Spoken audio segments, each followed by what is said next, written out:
Assalamualaikum warahmatullahi wabarakatuh. Perkenalkan, nama saya Rika Putra Oktariana dari kelas 10 TKR 2. Hari ini saya akan menjelaskan tentang pengertian debat, struktur debat, kaidah kebahasaan, ciri-ciri dan tujuan debat. Beserta contohnya akan saya beritahu.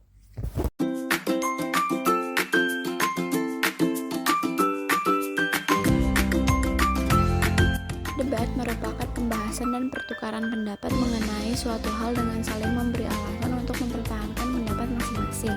Debat adalah proses komunikasi lisan yang dinyatakan dengan bahasa untuk mempertahankan pendapat. Setiap pihak yang berdebatkan menyatakan argumen, memberikan alasan dengan cara tertentu agar pihak lawan berdebat atau pihak lain yang mendengarkan perdebatan itu menjadi yakin dan berpihak padanya. Debat diartikan sebagai kegiatan adu argumentasi antara dua pihak atau lebih, baik secara perseorangan maupun kelompok dalam mendiskusikan dan memutuskan masalah dan perbedaan. Struktur debat yang pertama ada pengantar, argumentasi, pelaksanaan debat, simpulan, dan penutup. Kaidah kebahasaan. 1. Menggunakan kalimat kompleks merupakan kalimat yang memiliki lebih dari satu struktur dan satu verba. 2. Kata rujukan merupakan kata yang menunjukkan rujukan sebagai pemberi informasi. 3. Kata hubung, kata yang berfungsi untuk menghubungkan kata dengan kata, kata dengan kalimat, kalimat dengan kalimat, atau sebaliknya. 4. Pilihan kata, diksi, merupakan data yang dipilih untuk menyampaikan gagasan secara tepat dan efektif. Ciri-ciri teks debat yaitu yang pertama, terdapat dua sudut pandang yaitu pro dan kontra. Yang kedua, terdapat dua tim yaitu tim afirmasi dan tim oposisi. Yang ketiga, terdapat topik atau isu yang diperdebatkan. Keempat, terdapat proses saling mempertahankan argumentasi. Kelima, terdapat sesi tanya jawab yang terbatas. Keenam, hasil debat ditentukan melalui voting atau penilaian juri. Yang ketujuh atau yang terakhir, menggunakan kaidah kebahasaan yang baku.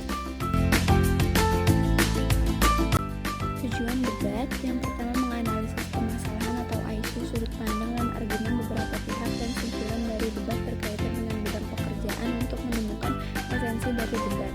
Yang kedua, menganalisis isu debat berkaitan dengan bidang pekerjaan, permasalahan isu, sudut pandang dan argumen beberapa pihak dan simpulan. Ketiga, mengonstruksi permasalahan atau isu, sudut pandang dan argumen beberapa pihak dari simpulan dapat berkaitan dengan bidang pekerjaan secara lisan untuk menunjukkan esensi dari debat. Yang terakhir, mengembangkan permasalahan isu dan dari berbagai sudut pandang yang bisa dilengkapi argumen dalam berdebat berkaitan dengan bidang pekerjaan. Contoh penerapan full day school. Moderator, penetapan ketetapan pemerintah bertanya sudah tersebar di mana-mana mengenai penerapan full day lagi sekolah telah memunculkan dan mengejutkan banyak pihak terutama orang tua siswa. Ada yang mendukung dan menanggapi secara positif dan ada juga komentar negatif yang menolak sehingga hal tersebut tentunya membuat kita berpikir apakah Indonesia sudah tepat menerapkan full day school untuk semua tingkat pendidikan?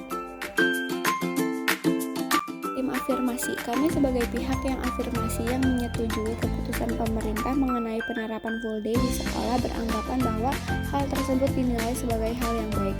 Adanya penerapan full day school dirasa mampu membuat siswa-siswa belajar secara optimal, tentu dengan diawasi langsung oleh guru pembimbing mata pelajarannya. Tim oposisi. Kami dari tim oposisi menolak ketetapan tersebut. Penerapan full day school perlu dipikirkan secara matang. Sebagai anak-anak, mereka juga membutuhkan waktu untuk mengembangkan diri sendiri dan bersosialisasi dengan keluarga maupun di lingkungan masyarakat di luar jam sekolah. Tim netral. Siswa memang sangat butuh bimbingan dari pihak sekolah maupun keluarga. Ilmu yang dipelajari di sekolahan memang menjadi hal yang sangat penting dan dibutuhkan bagi siswa. Tidak hanya sekedar ilmu di sekolah, tetapi begitu pula dengan kegiatan bersosialisasi di dalam keluarga dan lingkungan masyarakatnya. Jadi, kami juga harus pintar-pintar membagi waktu, ilmu, dan pengalaman di masa muda tidak hanya didapatkan hanya di sekolah saja.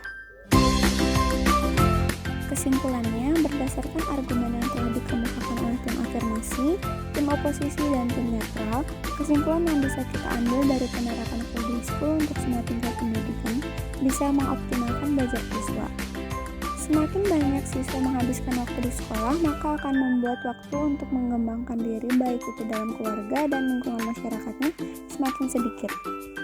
Sehingga apabila full day school diterapkan, maka siswa harus mampu untuk membagi dan mengatur waktunya.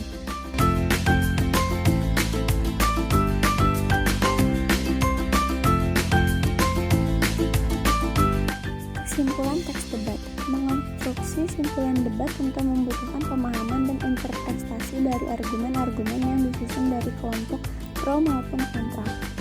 Langkah-langkah menyimpulkan argumen-argumen dalam debat adalah sebagai berikut. 1. Mempertahankan pelaksanaan debat atau terutama pada saat pengungkapkan atau argumen. 2. Menjabarkan argumen dari pihak yang pro dan kontra. 3. Menginterpretasi argumen dari pihak yang pro dan kontra secara objektif.